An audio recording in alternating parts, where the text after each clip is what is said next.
For ages, we've been sold this idea that a brand new car is this huge milestone. It's the ultimate sign that you finally made it. But what if that shiny symbol of success is actually a financial trap in disguise? Okay, let's dive into this and really unpack the hidden cost of that new car smell. Oh, you can almost smell it, can't you? That very specific kind of intoxicating smell of a brand new car. It's such a powerful feeling, right? You get the keys in your hand and it feels like you've finally arrived. And that emotional high, that's exactly what dealerships are experts at selling. So where does this pull, this desire, actually come from? Let's be honest, it's rarely about just getting from point A to point B. It's all about emotion, it's about how people see you, and that constant pressure to keep up. So let's explore why we're so easily talked into buying things we don't really need. I've got this story from a friend who works at a car dealership, and it just says everything.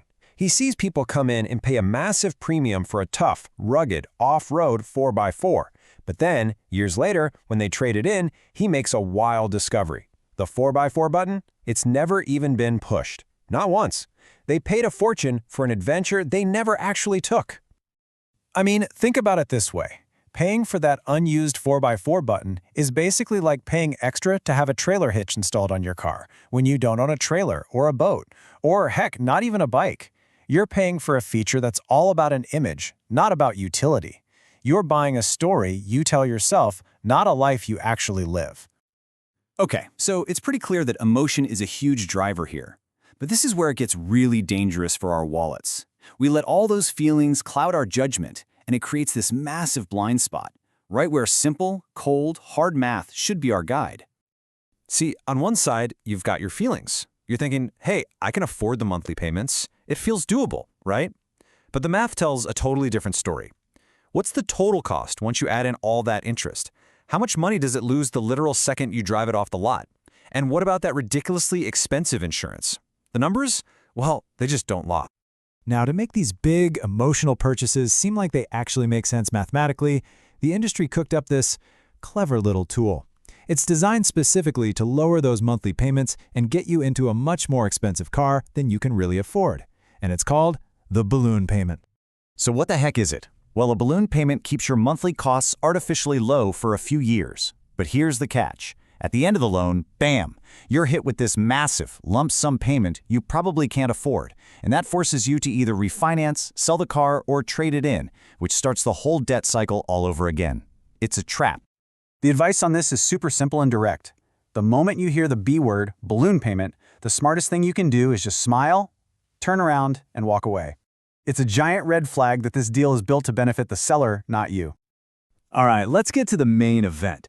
We've talked about the emotional pull. We've talked about the financial tricks. Now let's put it all together and run the actual numbers. You're about to see the absolutely devastating financial impact of buying a new car on finance. Let's just imagine a super common scenario. You've got your eye on a nice new SUV. You get approved for the loan, you're excited, you're ready to sign. But what are you really signing up for? What is the true total cost of that vehicle over the next 6 years? The math itself is shockingly simple. Let's say your all-in monthly payments, that's the loan, the insurance, the whole shebang, is 10,000 Rand. And the standard loan term these days is 72 months. That's 6 full years. So all we have to do is multiply that monthly payment by the number of months. And the grand total is 720,000 Rand. That is how much actual cash will leave your bank account over the next 6 years for this one car. Just let that number sink in for a second. Okay, so you did it. You paid out 720,000 Rand. The car is finally yours. No more payments. Freedom! But here is the absolute killer question. After 6 years of driving it, a few dings, some scratches, what is that shiny SUV you worked so hard for actually worth? In the best case scenario, it might be worth around 288,000 Rand. You spend 720,000 to own something that's now worth a fraction of that. That is a loss of over 430,000 Rand. That money's just gone. This isn't an investment. It is a cash-burning machine. There's a term for this. Financial experts call it a depreciating asset. And it's simple. Unlike, say, a house or stocks that can grow in value, most cars are absolutely guaranteed to lose value over time. And a brand new car? It's pretty much the fastest depreciating asset you can possibly buy. But listen, it doesn't have to be this way. Seriously. Just understanding the trap is the first and most important step to avoiding it. There is a much, much smarter path forward, one that actually lets you build wealth instead of just burning it on a pile of shiny metal. So here's the game plan. It's simple. Buy a good, reliable 2- or 3-year-old used car. Let somebody else take that massive initial depreciation hit. Then take the difference in what your monthly payments would have been and invest it. The whole key is to get your emotions in check. Do the actual math and just run your own financial race. Forget everyone else. Look, that pressure to keep up with your neighbor's fancy new car is real. It's huge. But you got to remember this one crucial thing.